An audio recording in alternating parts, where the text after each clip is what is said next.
So, Melanie, Hello. we've got a guest on today who's going to talk about food, He's going to talk about food, which is one of our favorite subjects. my absolute favorite subject. You, over the years, have gone from liking to eat and all that kind of thing to being like a fabulous cook. I am motivated by healthy foods. Like I am not interested in eating foods that aren't good for me. And that's where I think with our guest, we're like, I feel so grateful for the information I've been learning. And the problem I faced, it's confusing. It's and very confusing. What I think has happened is there's been such an influx of information. And then somebody comes along and says, no, no, no. You've got this conflicting advice about the very essence of our life, which is eating. So we're going to meet up with the doctor. We can ask him all these great questions. I love it. These questions. Me too. We're going to know. Hang on, baby. Here we go. No time but now. Before we jump into today's episode, we'd like to thank our presenting sponsor, LifeWave. At No Time But Now, our mission is to help you live your life with intention, embracing new possibilities and becoming the best version of yourself. That's why we're excited to partner with LifeWave, a company focused on innovative wellness technologies designed to support people on their journey toward feeling and living their best life. So, Dr. William Lee, my daughter, who had stage 4 cancer, and I, who had stage 4 cancer, are completely confused. We're looking to you to sort it out because advice on food is so mixed up. Eat all the meat you can eat as long as it's grass-fed. Don't touch beef. Once a month is enough. That sort of tomatoes. Oh yeah, the lycopene and the skins and do the skin, but wait a minute. Don't eat tomato. And even we were talking about oatmeal. Nightshade foods, things that are buried. And oatmeal, it's confusing. Eat oatmeal. It's good. Blood sugar. Oh, don't eat oatmeal. You get Dr. Lee, you're our source of de-confusing us. Well, listen, I hear the confusion all the time, especially from people who have encountered cancer and who naturally have the questions about what they can do for themselves, especially when it comes to diet. And the first thing that I think is important to set out is that most oncologists and the people who are treating cancer patients don't have education on the new science of food as medicine. So this is you talk about new sites. That new site is constantly changing as discovery after discovery. So you should eat this, and then you shouldn't eat this.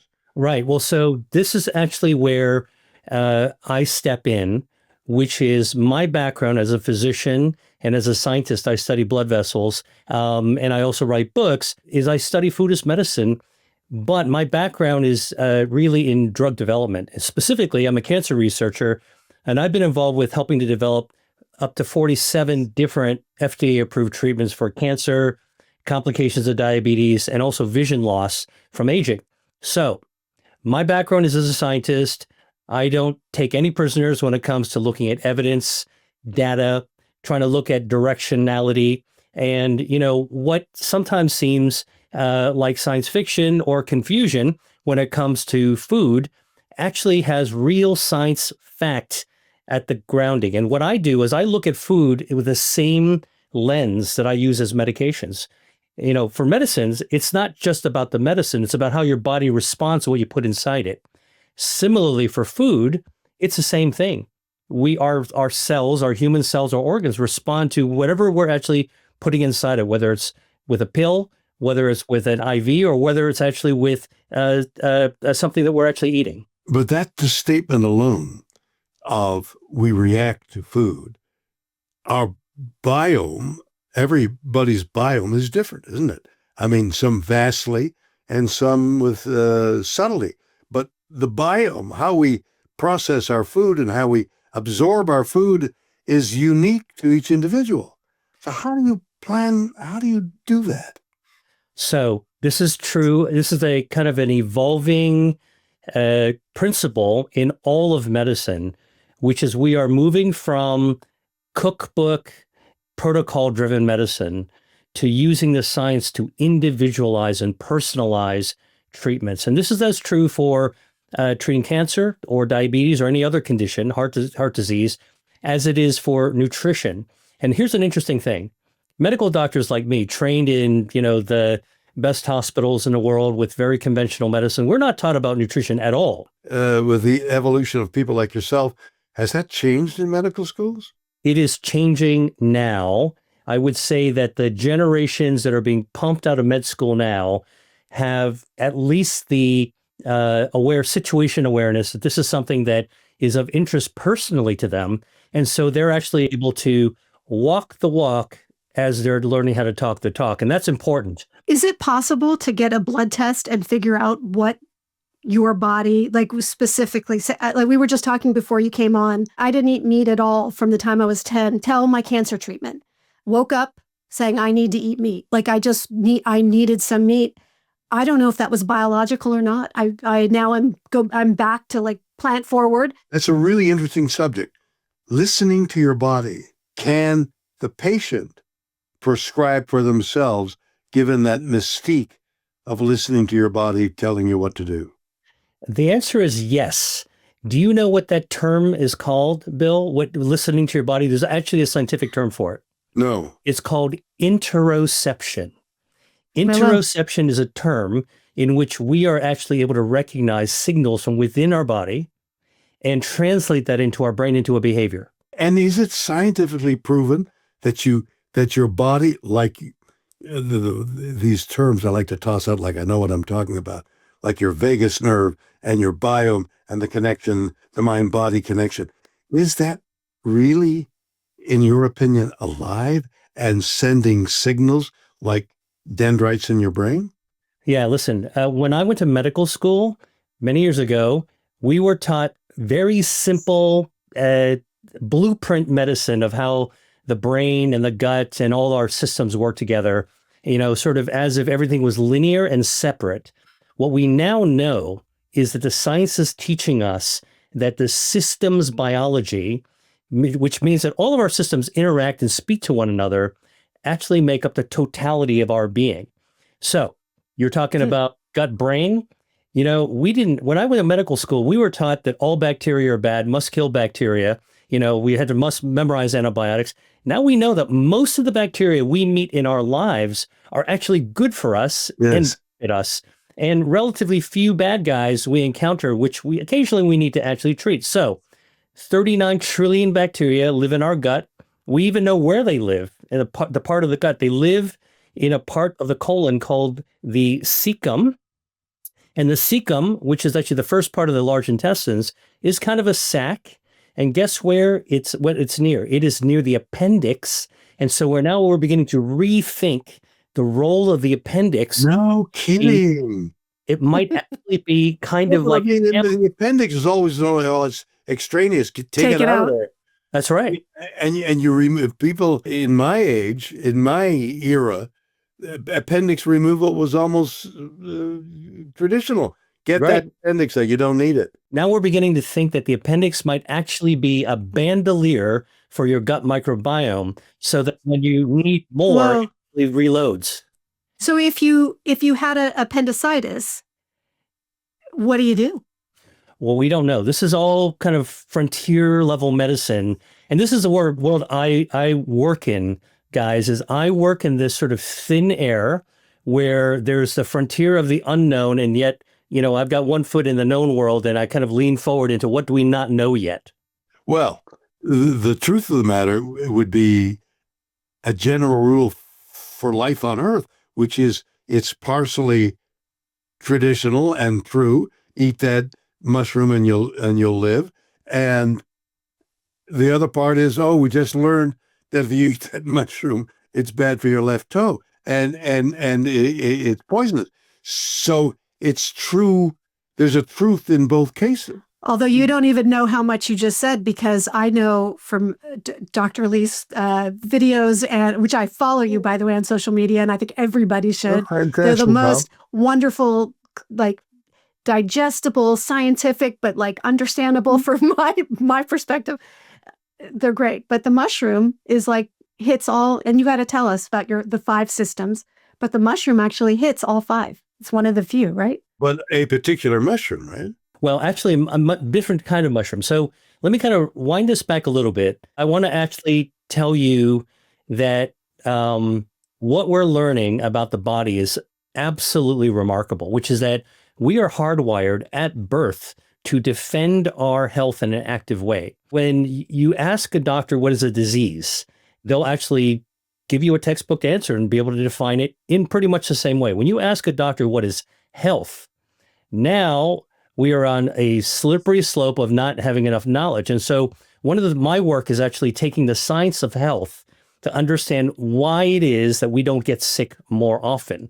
So it's really upending the kind of the conventional asking the question, not why did we get sick, but why don't we get sick more often? The answer to that is that we are hardwired with 5 health defense systems.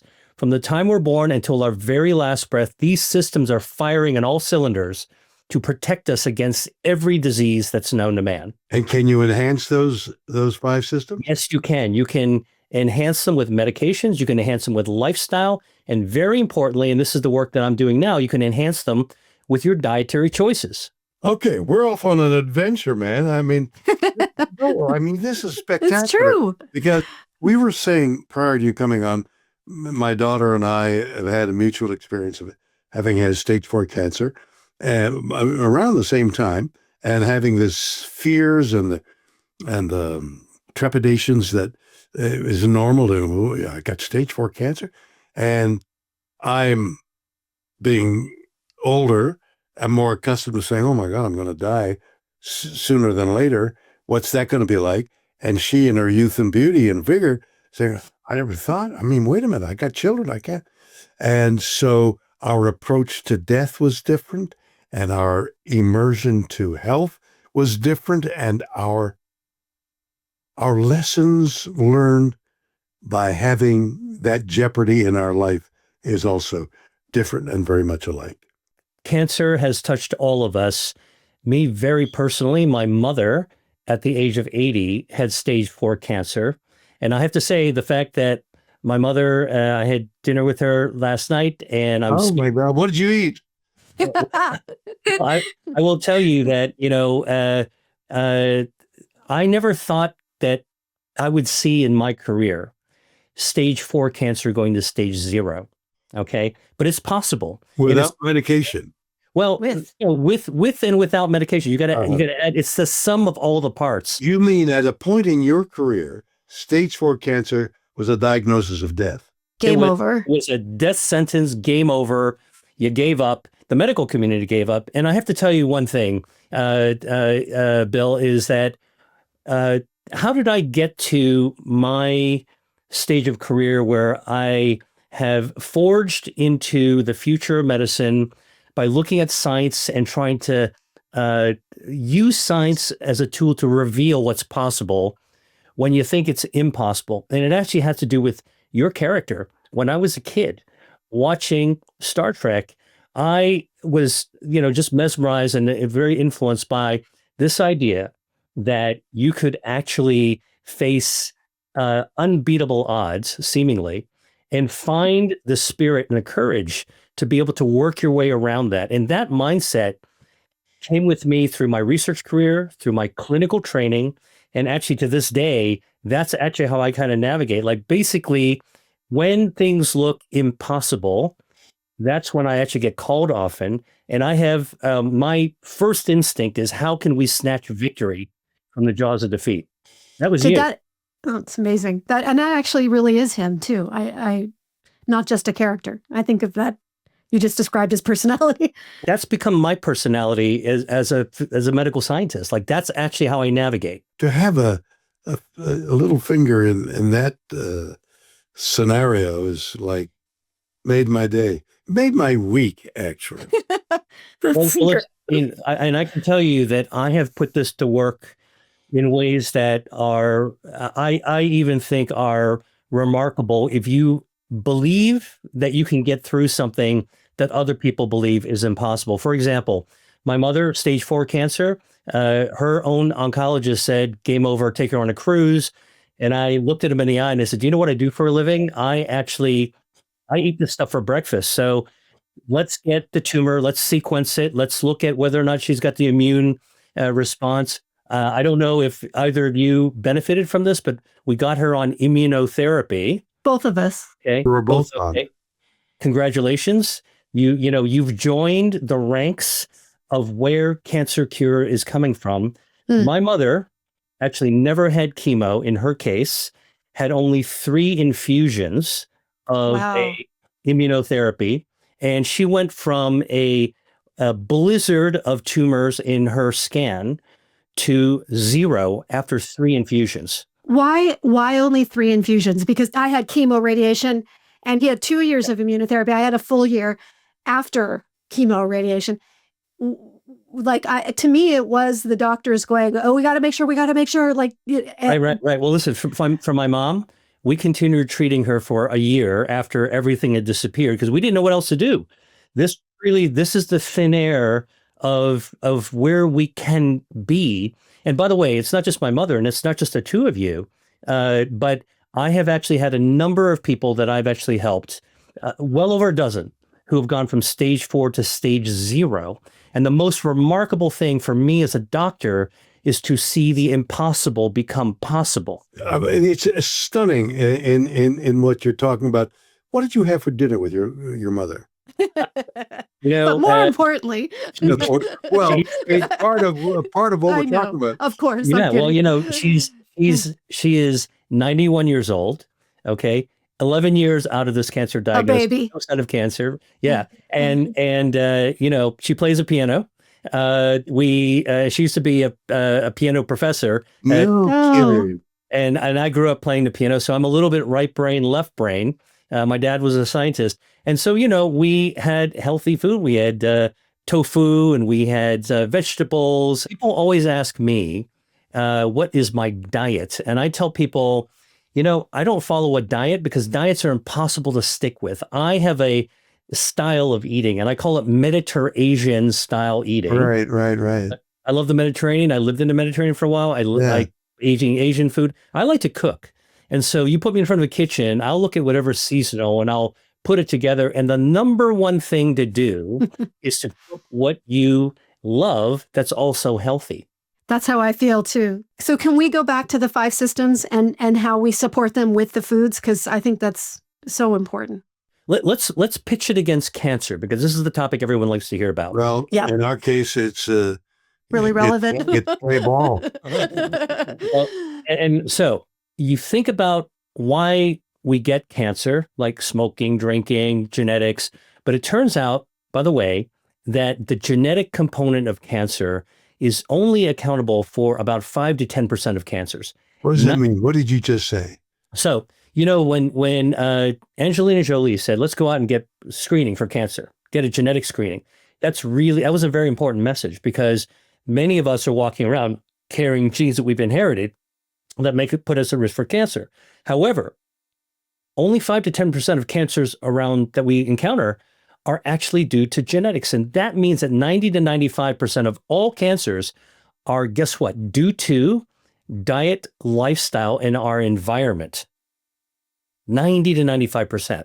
Take a look at the fact that we live in a pretty polluted world with lots of ultraviolet radiation and sunshine, and it's all kinds of stuff, right? Okay, how come we don't get cancer more often? And the answer is because our body's hardwired to defend like a swashbuckler against the development of cancer. So here's what it is. Cancers, by the way, form in our bodies all the time. We all have them. You go to an auditorium full of people, everyone in there has microscopic cancers. It is actually normal, and this is actually a very different way of thinking about cancer. And the reason it's normal is that our bodies are made out of 40 trillion cells, okay, human cells, and they have to replicate, they have to copy themselves all the time. That's why we're going to still be here tomorrow compared to today. That's why we're still here today compared to yesterday. And every time you copy a cell, you're copying the DNA, so it's to be around, copy, paste, copy, paste, copy, paste. If I gave you a sentence, Mary had a little lamb, and I asked you to actually copy it on a word processor, on a Word document 10 times, you'll get it perfect. If I ask you to copy it 1,000 times, all right, you'll probably make 1 or 2 mistakes. Your body's got to copy your cells 40 trillion times. So it's going to make some mistakes. And how often does it replicate like that? Like over the course of days to weeks, it actually copies all 40 trillion. Oh my God. And do you know how many mistakes actually the body makes every single 24 hours? This has been calculated. Your body makes a DNA mistake in copying, pasting 10,000 times every 24 hours. Yikes. But given the number of replications, is minute, isn't it? Exactly, which is minute. We're thrilled to have LifeWave as our presenting sponsor because, among other things, we share the same meaningful mission to help people live healthier, more vibrant lives. LifeWave products are designed to support the body's natural systems, including harnessing the role light plays in overall vitality.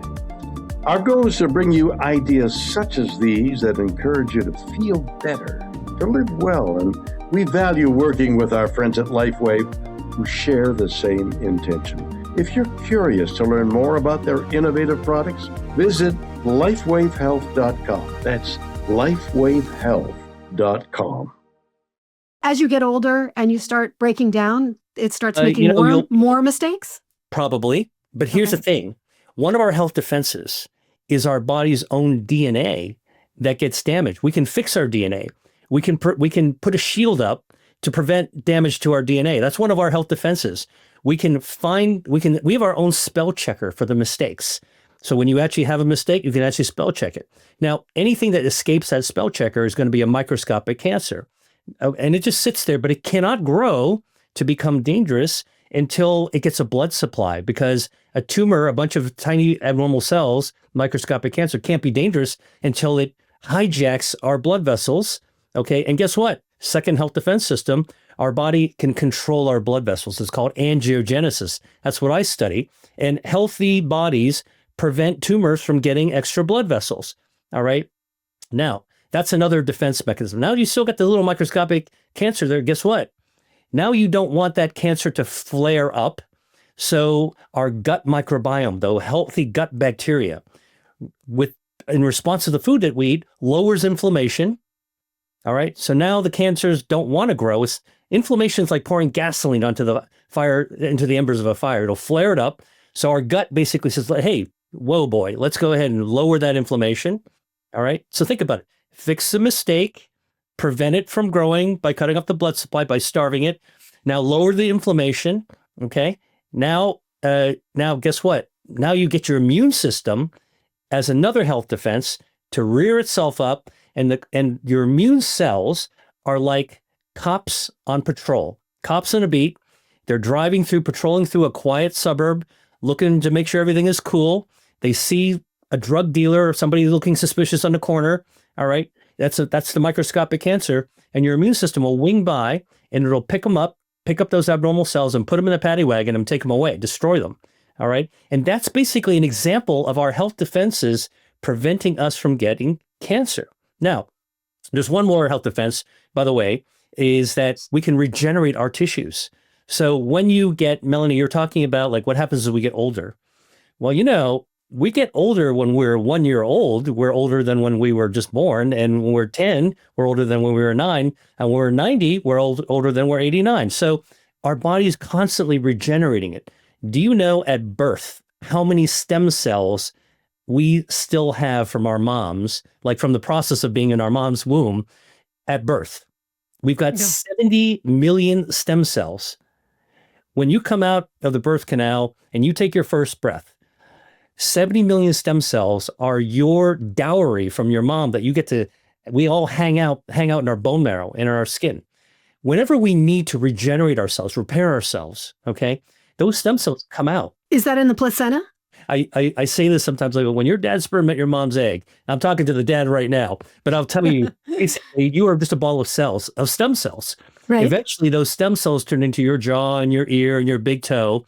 But there were 70 million extra cans of paint, so you don't run out when you're finished painting the bedroom wall. And what do? You got to stick those extra can of paint in the garage, so in case you need to patch anything up, you got them. And that's what our stem cells do. This is the health defense system, guys.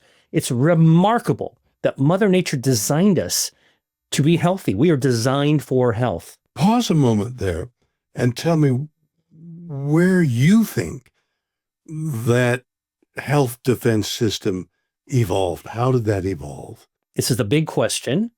There's a biological question of like, how do all these systems evolve? But I think you're getting at something bigger.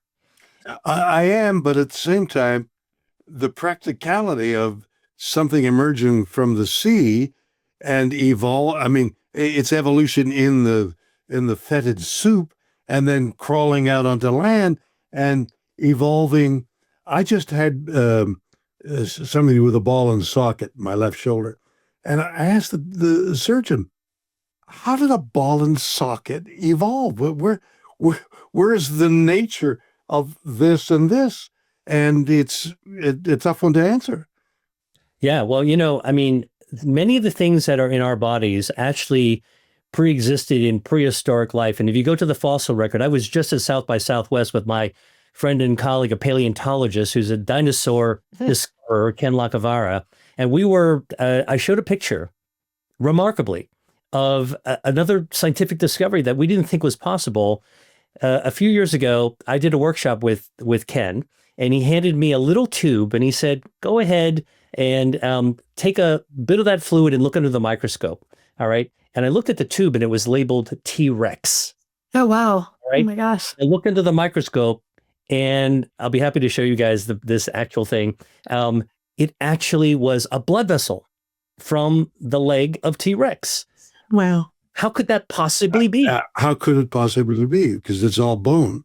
Well, actually, it turns out that's not necessarily the case. So many of these belief systems that we actually basically turned into, well, in their own right, fossilized facts that we just think are going to be true. Right. You have to open your mind to the science and realize we don't know everything. A lot of things are still evolving in our understanding. Yeah. So I think that many of these health defenses, I think a dinosaur and a fish predated dinosaurs, had immune systems, they had blood vessel systems. And by the way, when we were formed from a ball of stem cells, do you know the first organ system to form was our blood vessel defense system? Okay, out of a ball of cells, blood vessels were our first, and by the time we're adults, we've got 60,000 miles worth of blood vessels in our body. So the complexity of that in those primitive terms, I mean, and all the 3 billion years of evolution could have come, you're going to have to forgive me for this, from outer space, couldn't it? It could have come from an asteroid. I think that this is one of those open-minded conversations that we have to have. Where could life have come from? And certainly we hardly know anything about space. By the way, you know a lot more about space than I do because you were there. But yeah. I didn't graduate from medical school like you did. No, the profundity of your knowledge, and I'd like to get back to the food thing, is remarkable. And yet I'm aware that you're only tracing the surface. There's so much more to find out and to understand. I want to dive right back into the cancer issue because, I talked about that 5 health defense systems: angiogenesis, blood vessels, stem cells, your gut microbiome, healthy bacteria, your DNA, and your immune system, all of which are defending all of our health right now. Okay. And you've benefited from having your immune systems, both of you, boosted. Okay. So that the cops on a beat became Navy SEALs on the beat to help you overcome your stage 4. Okay. And that's what happened to my mom and many of the other beneficiaries of it. But guess what? It turns out some of the latest discoveries are that the foods you eat can make the difference of whether or not immunotherapy will be as effective as it could be. Why don't you get into the detail of that? Because that's fascinating to me. And so helpful for anyone listening. Well, I will tell you that our gut microbiome, the healthy bacteria in our gut, actually communicates directly with our immune system. And in fact, they live next to each other because 70% of our immune system, which we all need for immunotherapy to work for cancer patients, lives in the wall of our gut. So think about your bacteria and your immune system like college freshmen living in a dorm with a thin wall between the two walls. And you know, like what college freshmen do, they're shouting at each other, hey, what do you want on your pizza? You know, what do you want? All right. And they just shout at each other. And that's what our immune system and our gut microbiome do. They talk to each other. So this, it strikes me because the words ring a bell. A leaky gut means a really bad situation for the human being, right? Yeah, because what happens is when your gut leaks, the stuff from inside the gut. So think about a garden hose that you puncture a lot of times. The stuff inside is going to seep out, and that causes inflammation when your gut is. But the stuff inside is also health. Is if it didn't leak, would be healthy. Would be healthy, exactly. So that's why everything needs to be in its place. Now, what's interesting about the gut bacteria talking to your immune system, and this is actually getting to your question about food, is which bacteria are important for your gut, and what foods can you eat to help your immune system respond to immunotherapy? This is a fundamental question for cancer patients that is now being researched. Now, I got to tell you a really amazing story that I think you'll find of relevance to you, and I'll also telescope out what I'm talking about in terms of people who have survived cancer stage 4 with immunotherapy, what they should be doing and looking forward to in the future. Okay. So these immunotherapies called checkpoint inhibitors, which are just one way to tackle cancer with your immune system, only about 20% of people actually respond, which really sucks because here is something that is potentially erase all of your cancer with your own immune system, but 80% of people don't respond. So we don't know why. Until recently, it became clear that the right gut bacteria, talking to the right immune cells, are really important for your body to respond to immunotherapy.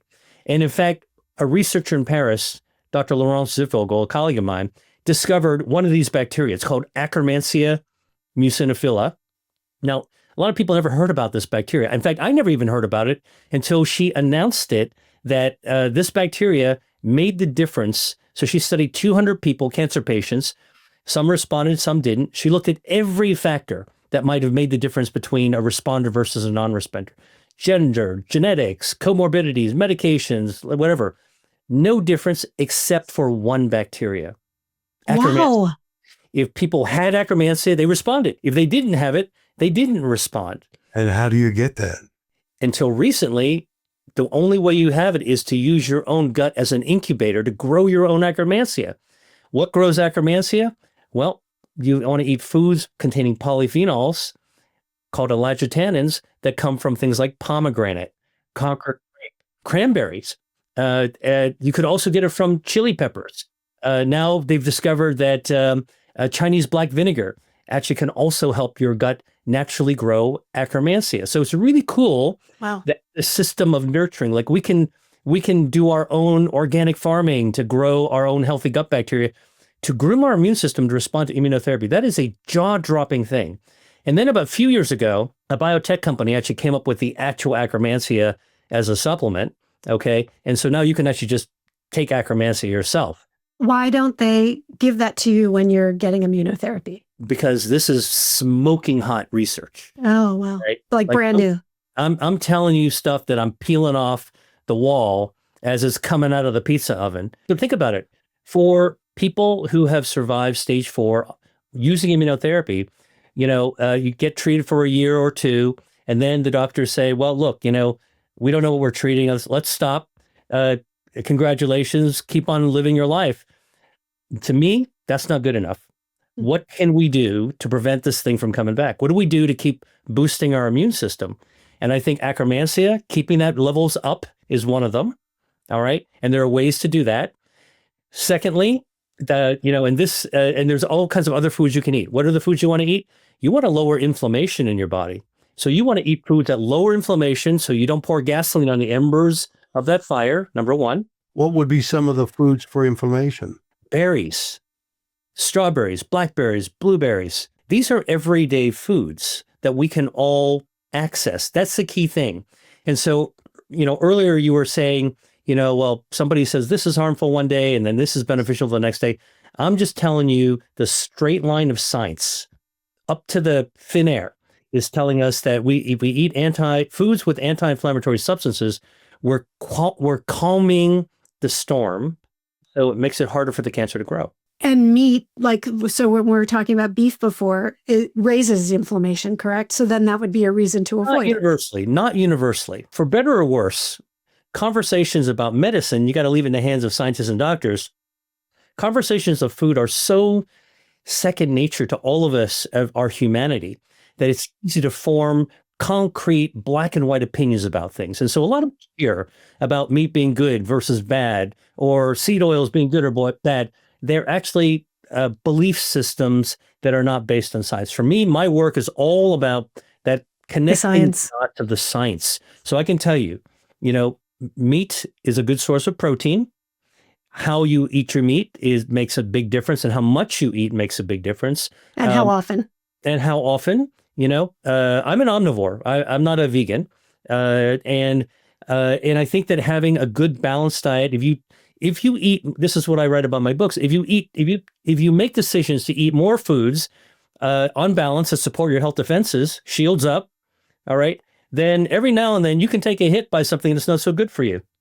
Have a glass of champagne, eat a hot dog or whatever. I'm not encouraging that, but your body will bounce back. You're strong enough to actually bounce back from it. All right. So what you want is your shields up as much as possible.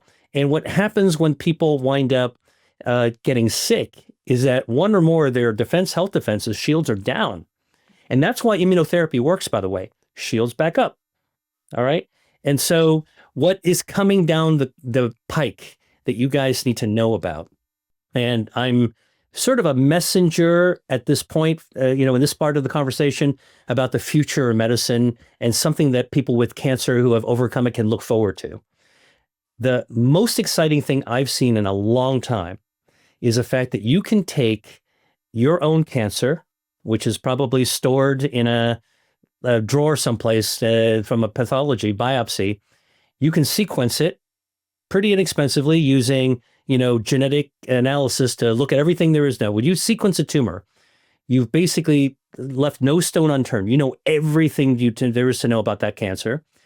You can actually design a vaccine based on the mutation for the individual, and then you can vaccinate yourself against your own cancer. So is that something we'd want to do now? I can't give you medical advice. Yeah, I guess so. Let's talk after the podcast. And yes, if you overcome something really unbeatable and you beat it, what are you going to do in the future? You're not going to just sit there and pretend there's nothing to do. You've already gotten the clues. And if you can actually keep your immune system going, all right, that's actually what you should be doing next. Eat the foods that boost your health defenses, that counter the cancer, boost your own immune system, which you already know works. Make sure that your gut is healthy enough so that immune system will do its job. That's actually how you can actually keep going as long as you possibly can. Is there, on your yearly checkups, people just get their cholesterol taken or whatever, is there, what else can, not just us, everyone be doing on a yearly checkup that we're really looking for the early signs of dreadful diseases? Yeah. Well, so look, what I will tell you is that whatever is practiced today, covered by insurance and part of the guidelines, was the state of the art 20 years ago. That's how medicine works. The standard of care happens to be very old care, and it became standard because people just practice it over and over. And I've always found this to be an interesting contradiction in my own career, because I work on the thin air of the future, which is not standard of care, right? So it's all the things in the future. If you have a serious disease like cancer, you can't wait for the treatment to come to standard. You want the treatment that's going to work now. You don't have 20 years to wait for that. You got to get it now. And so now that we're actually entered the area of immunotherapy, The real question, I think, for people who have done as well as you guys have, is to say, what's going to be the standard in the next 20 years? We don't want to wait for 20 years. We want to get on it now. And that's the interesting question. That's how you actually keep yourself sharp on the edge to be able to keep finding that thing that's going to advance our health. We're so pleased to have LifeWave as our presenting sponsor because, as it turns out, we share an important mission to help people live healthier, more vibrant lives. Is there anything more important? I think not. For instance, LifeWave has developed non-transdermal patch technology designed to support overall well-being with no drugs or stimulants. You can learn more about this and a lot more at lifewavehealth.com. That's lifewavehealth.com. One of the problems with immunotherapy is that it kills everything. Not necessarily. That's chemo. Chemo, of course, but immunotherapy is a poison for the cells, and it attacks all the cells. Yeah, actually, let me clarify that. Immunotherapy is not chemotherapy, it's not a poison. Immunotherapy is designed, engineered to wake up your own immune system, in some cases adding to your own immune system, to train your immune system like waving a bloody rag on a bloodhound to go after the cancer. So in fact, it doesn't destroy, although some of the immunotherapies have side effects, it doesn't actually cause the slash and burn of chemotherapy. So it's actually much more specific. So that's why, like, my mom was a very lucky person. She had no side effects from her immunotherapy. Okay. And after 3 infusions, like everything was gone. And what happened is we continued treating her for about a year. We kept on scanning her. There was nothing. And so we decided, well, the oncologist said, well, there's nothing, we don't know what else to do. Well, for me, I know what else to do. We got to actually use diet and lifestyle and supplements to really keep her going, keep that immune system strong, anti-androgenic foods to starve the cancer from cutting off the blood supply, anti-inflammatory foods. And so that's how we actually been able to, like 11 years now. To starve the cancer foods. What is that? It turns out our body, that 60,000 mile worth of blood vessels, they know how to govern themselves. In other words, think about all the blood vessels in your body like the lawn of a country club. It's perfectly groomed. You've got just enough lawn. If you got a bald patch, what happens? You call the landscapers, they sprinkle some seeds and you grow it right back. If you got a few areas where the weeds grow too tall, what do? The landscapers come out and mow it down, and now everything is perfect.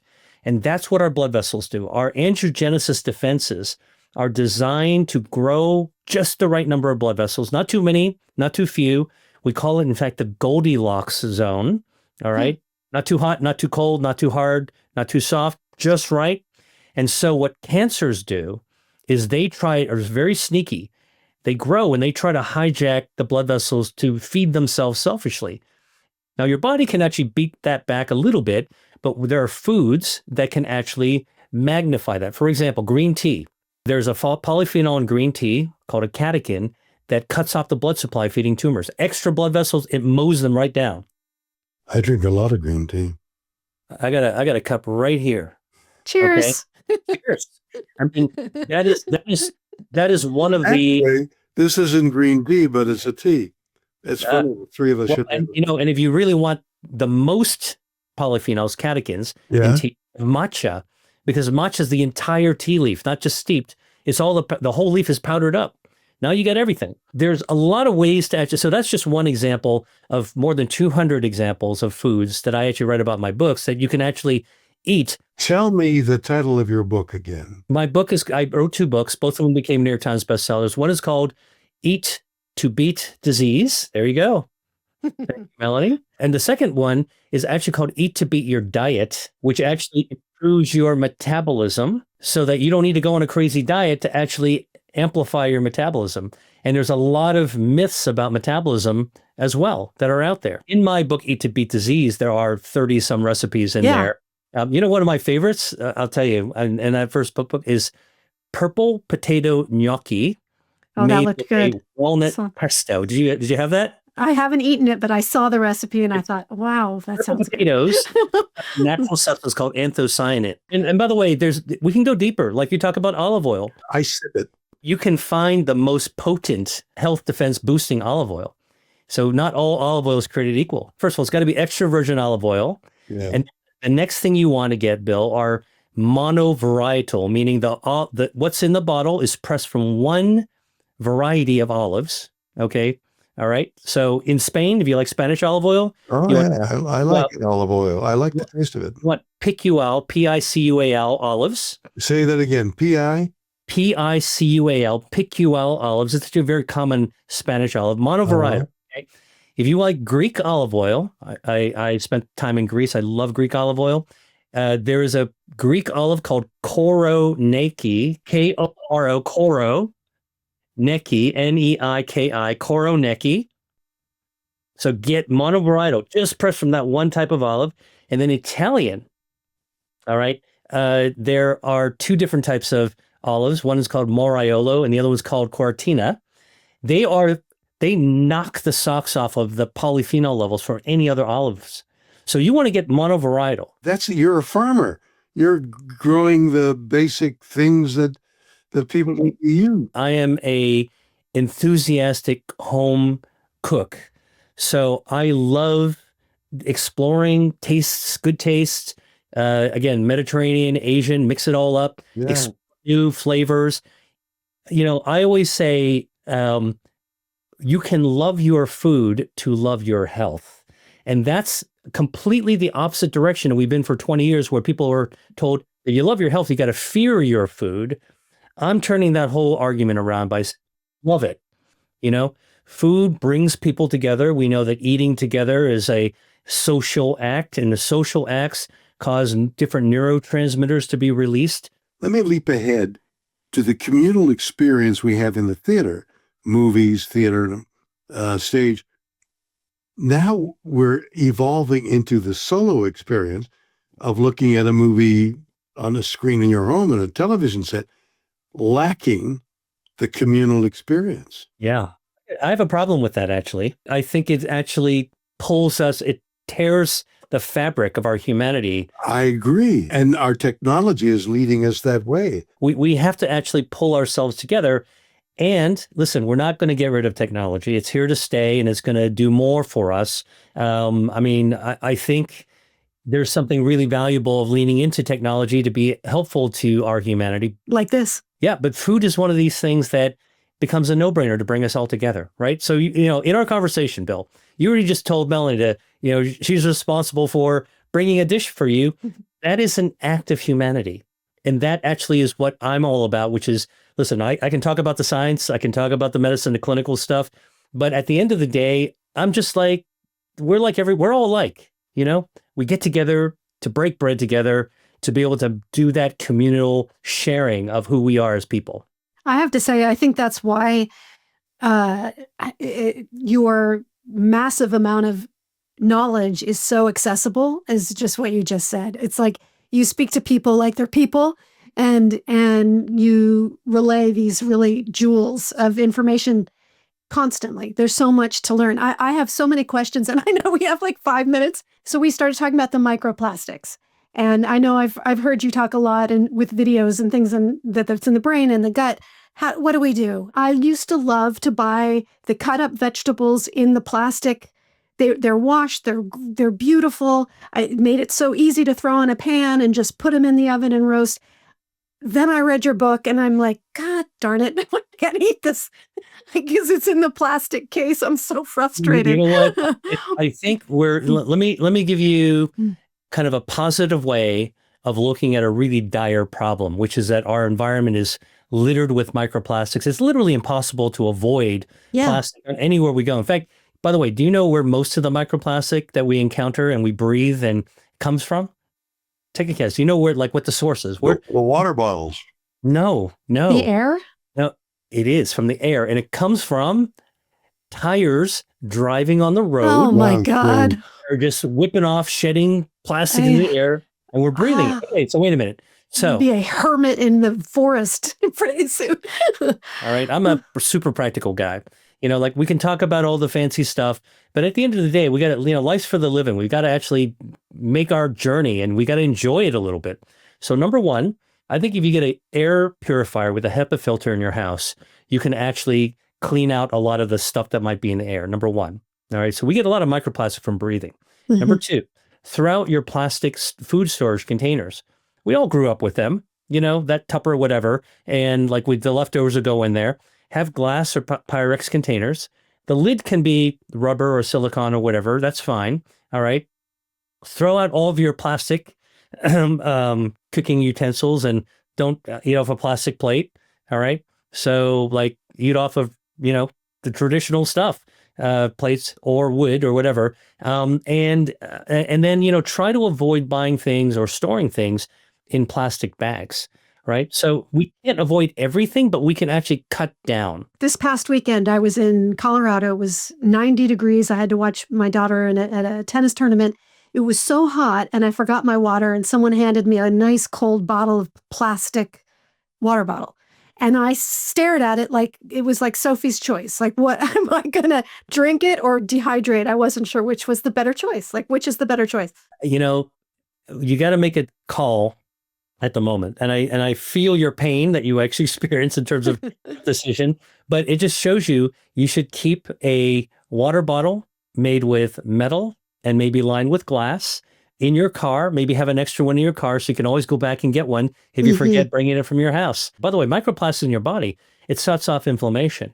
Now, if you have a little bit of inflammation, that's actually probably okay for you. It's good. Inflammation is healthy. I'm quite confident that you're going to be able to bounce back from the hit of that plastic water bottle that you drank from. But that's because you're eating a lot of anti-inflammatory foods that actually counter what it is. So if you do more good things for yourself, we can all take a little hit every now and then. And that's really how I think we can navigate the joys of life, because we can't do everything that's only good for us. We got to do some things we enjoy, but by and large, do more good things in sort of like how you're on the journey of your life. You're going to be better off for it. What about sleep? Because that's so important too, right? For lowering inflammation. Very important. Think about those health defenses. When we're sleeping, our immune system reboots itself. Okay. Our gut microbiome gets healthier. Our brain, by the way, has a sewer system called the glymphatic system. It's like the sewers of Paris. You can't see them. Okay. But when we're sleeping at night, these grates open up and they drain all the toxins from our brain that accumulated during the day. So you want to get good sleep in order to clean yourself up. Are there foods that help? Like a lot of people have problems with sleep. I mean, I used to, I thankfully am better, but like, what are there things to do to support it? Yeah. So this is diet and lifestyle. Number one, what I tell people is don't eat too close to bedtime. That's helpful. So, that last piece of dessert or midnight snack, don't do it. When you put your dishes away, after dinner, that's it. You're done for the day. All right. And that distance from the last bite to sleep time, bedtime, actually will be helpful for your sleeping. Number one. Number two, obviously avoid caffeine if you're sensitive to it. But there are some teas like chamomile tea, for example, or herbal teas that actually help us go down and sleep. All right. Now, here's another one that actually can help our whole nervous system calm to get ready for sleep, which is slow breathing. If we actually take, a few minutes to just breathe slowly in through your nose, slowly out through your mouth, we're going to actually activate the vagus nerve, Bill, which you mentioned earlier, that activates our parasympathetic, calming part of our nervous system. And it prepares us for sleep. And so, again, there's a lot of different ways. And if you exercise a little bit during the day, all right, or even during the night, after dinner, go for a 30-minute walk. Yeah. All right. That will actually, all these pieces will work together to get you to sleep. Oh, and by the way, as hard as it might be, don't put a blue screen in front of your face for a couple of hours before bedtime. Wow. Such good, practical, easily done advice. Right? The science is really complex and it's emerging, it's evolving. Okay. And that's my job to stay on top of this stuff. But the actions that you can take from the science are pretty easy. And that's why I think it's so important to be able to come onto a podcast like this, to be able to talk to your audience, to be able to communicate them, to say, listen, I'm doing the heavy lifting. Other people like me are doing the heavy lifting, but your role is to actually take some of those easy steps. The first thing is to buy your book and read those secrets. And the lists. There's so many lists of foods, and then the 5 by 5 by 5. So basically, what I say is that if you buy the book and you go to the grocery store, take a picture of the tables. Yeah. You just have it. You whip it open when you're entering the produce section. You know exactly what to pick up that you like. Pomegranates turns out to be a really magical fruit, isn't it? Oh, it's amazing. By the way, I'll give you a pro tip. Again, these are all little practical things. The seeds of the pomegranate have the juice around it, which is where the polyphenols live. But most of the polyphenol, there's a lot more polyphenol that's actually in the rind of the pomegranate. The white rind? Actually, the entire skin. The entire thing. Rind and the whole skin. So to bite it and chew it. So what you can do if you're going to juice your own pomegranate, cut it in half, press the juice right through the rind. Wow. And now the juice will extract all those polyphenols right through the rind. What a great idea. So, we've touched on everything from how the body protects us from birth to how it takes us through dire conditions like cancer, how we can overcome the cancer by elevating and boosting one of our health defenses, to eating the foods that can help us keep going in that direction. And then the future coming for these cancer vaccines so that our own immune system is trained to basically protect you against this thing from coming back. And that's just cancer. All right. I mean, there's so much more work that I'm doing in heart disease and brain disorders and dementia that is really exciting. All part of what you eat being the solution to so many of those problems. It's, listen, I'm a medical doctor, I help to develop drugs. So to me, it's not like I'm not one of those people that that gets on a soapbox and waves a frond of kale and say, forget about medicine. I really think that food is the tool in the toolbox that we left behind. By the way, here's an interesting fact for you. You know that pharmaceuticals have only been around for 100 years. No, I didn't know that. Before 100 years ago. That's when antibiotics were invented. Before 100 years. Dr. Fleming, wasn't it? Who did... Fleming and others came up with antibiotics. But before that, we only had diet and lifestyle. And somehow, once pharmaceuticals got kicked into play, we in the medical... we forgot about it. We threw the baby out with the bathwater. Right.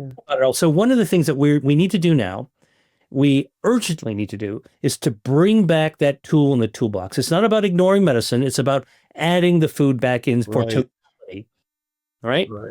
That's really where we're at. Dr. Lee, the generosity of your time, busy man, helping humanity, to spend an hour with us is just a delight. You've been wonderful, been a fountain of information. You've stimulated me into making notes, and I will follow a great deal of what you've just said.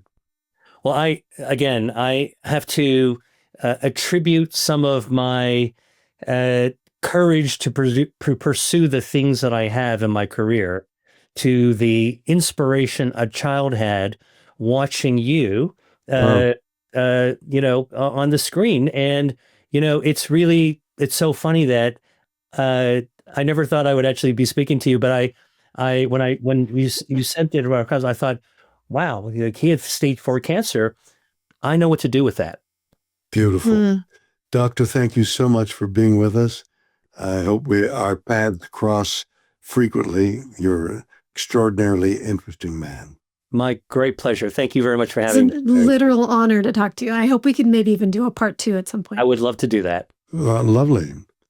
Thank you so much. Take care of yourself. We'll see you soon. Thank you. Thank you so much for spending part of your day with us here on No Time But Now, and to LifeWave for supporting these conversations that we're so proud to bring you each week. Please join us next week for a new episode and tell your friends. Subscribe on our website and the YouTube page, and please tell us what you think. If you'd like to work with us, learn more about us or our sponsors, or join our community, visit our website at notimebutnow.com.